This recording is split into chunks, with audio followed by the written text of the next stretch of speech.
Skinny Hips Hudson. What are you doing here?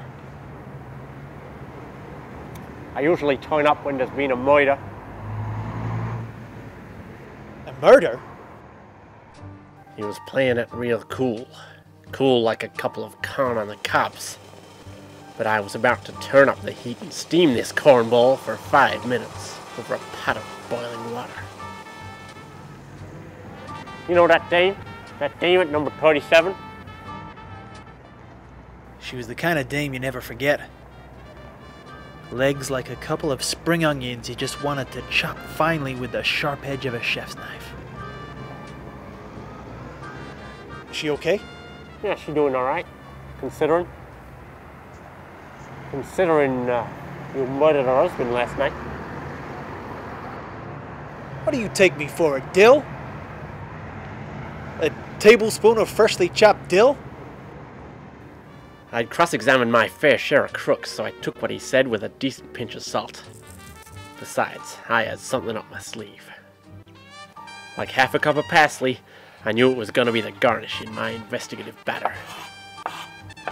We got witnesses. Down the local laundromat. Saw you last night, trying to get your whites whiter. This whole thing was starting to stink to high heaven, like half a clove of finely chopped garlic.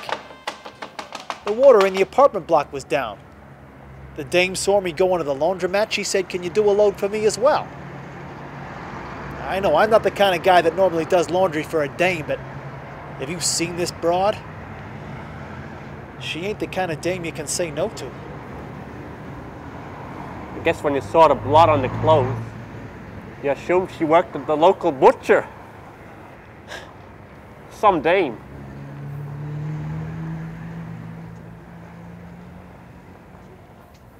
I could have thrown a cup of self-raising flour over this guy, but it was plain to see I wasn't going to get a raise out of him. I remembered something my daddy used to say to me. When life gives you lemons, you have to make a cup of lemonade.